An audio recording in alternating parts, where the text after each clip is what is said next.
There's a real city sitting at the bottom of the Mediterranean right now, older than the Great Pyramid's final stones, and archaeologists think it might be the actual place that inspired the myth of Atlantis. Not a legend, not a metaphor. An actual Bronze Age town, streets and courtyards and stone foundations lying in about 13 feet of water off the coast of Greece, where people have been swimming over it for decades without knowing what they were looking at. I'm serious. Snorkelers were literally floating above a 5,000-year-old city thinking it was just weird rock formations. Let's get into it. So picture this. It's 1967. A British oceanographer named Nicholas Fleming is off the southern coast of Laconia, in the Peloponnese region of Greece, doing survey work. And he notices something strange in the shallows near a tiny stretch of coastline called Pavlopetri.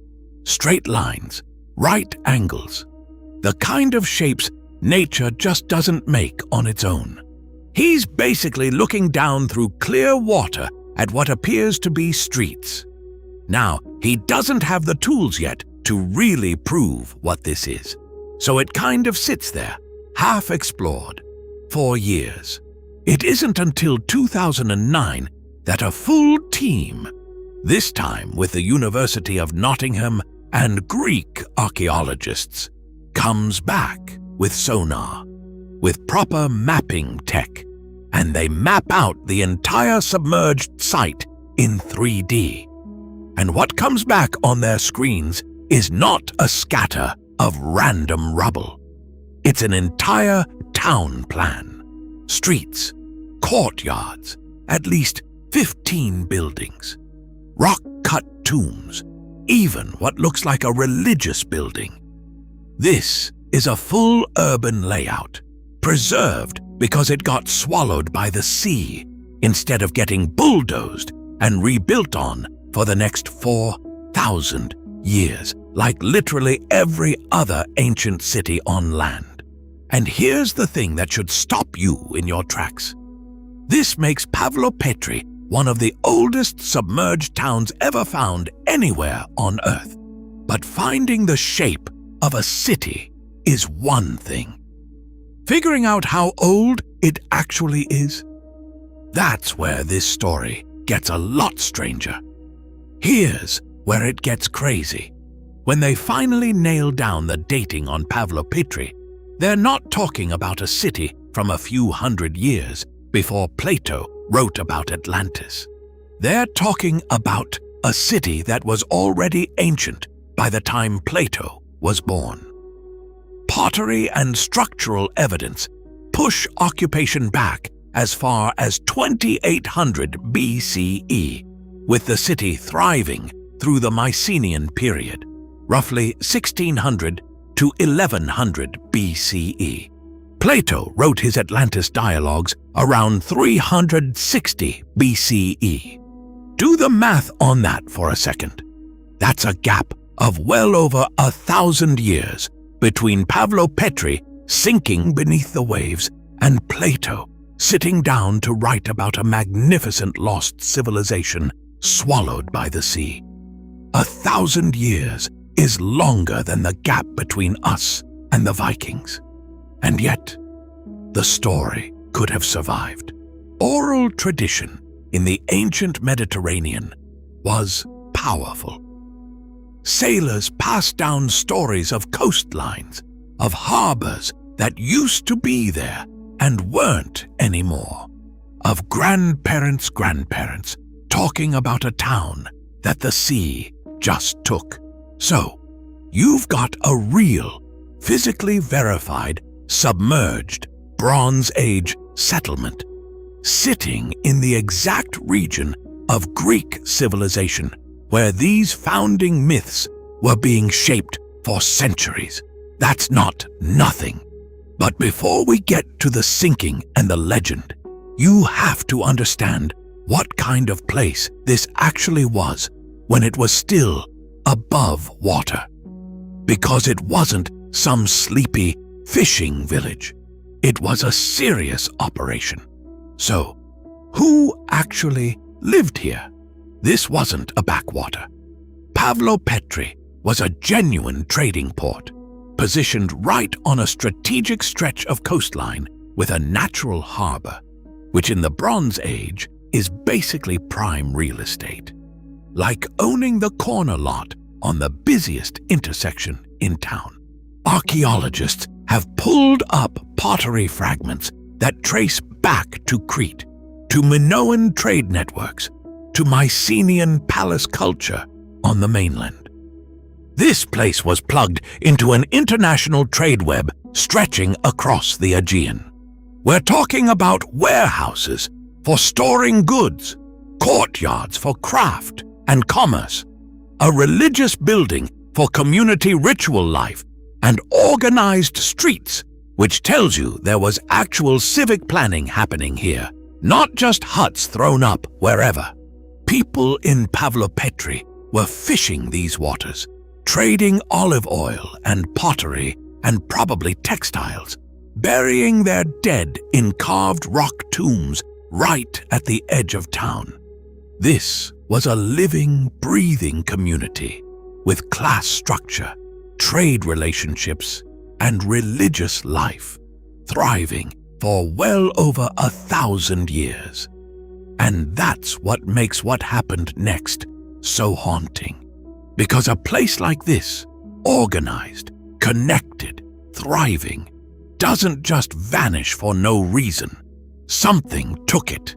And the answer isn't some myth or metaphor. It's geology. It's genuinely one of the most unsettling parts of this whole story, because the ground itself betrayed them. Here's the part that gets me every time. Pavlopetri didn't get swallowed by some single catastrophic Atlantis-style apocalypse in one dramatic night.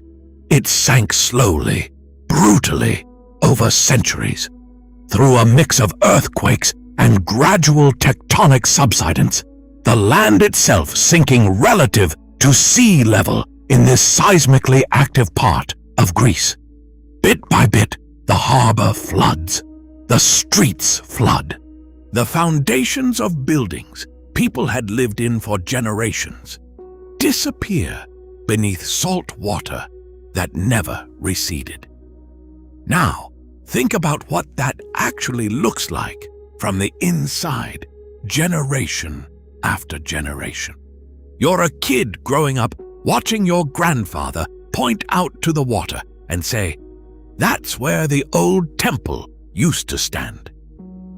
Your grandkids grow up only ever seeing water where a town used to be, hearing stories about a city their great-great-grandparents actually walked through, that the sea swallowed whole. That is exactly the kind of slow-motion, multi-generational trauma that turns into folklore. Real coastal disappearances like this happened up and down the Mediterranean throughout the Bronze Age collapse era, a period already violent with earthquakes, invasions, and societal collapse around 1200 BCE.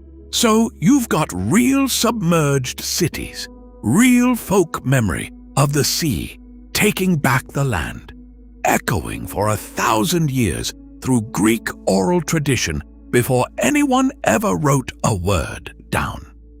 And that brings us to the man who finally did write it down, and the story he told that the whole world still can't stop repeating. So let's talk about Plato. Around 360 BCE, in his dialogues Timaeus and Critias, he describes Atlantis, a magnificent, advanced island civilization with concentric harbors, incredible wealth, powerful architecture that grew arrogant and was destroyed by the gods, sinking beneath the sea in a single catastrophic day and night. Plato frames it as a moral lesson, a cautionary tale about hubris, and scholars have debated for literally centuries whether he invented it whole cloth as philosophy or was drawing on something real. Here's what's fascinating. Plato was steeped in older Greek tradition, and Greek oral culture was absolutely saturated with stories of drowned coastlines, submerged towns, and cities the sea had claimed, because it had actually happened repeatedly up and down that coastline at places just like Pavlopetri. He almost certainly wasn't describing Pavlopetri specifically, but the deep structural bones of his myth, an advanced, organized coastal civilization, swallowed suddenly by the sea, becoming legend passed mouth to mouth for generations. That's not fantasy. That's the actual lived experience of Bronze Age Mediterranean communities. Pavlopetri gives us the physical proof that this kind of loss really happened, really was remembered, really did get mythologized over time. It's not proof that Atlantis was real in the way Plato described it. It's something arguably better. Proof that the emotional truth underneath the myth was completely real. And that's the part that gets me. Honestly, Atlantis might not be a lie or a fantasy at all. It might just be what happens when a real tragedy gets passed down so many times, through so many generations, that it slowly turns into legend. Pavlopetri is sitting right there under the water today as proof that the sea really did swallow whole cities, and that people really did remember it for 1,000 years until someone finally wrote it down and gave it a name. If you want to go deeper down this rabbit hole, there's a book that really digs into the real archaeological and geological theories behind the Atlantis legend.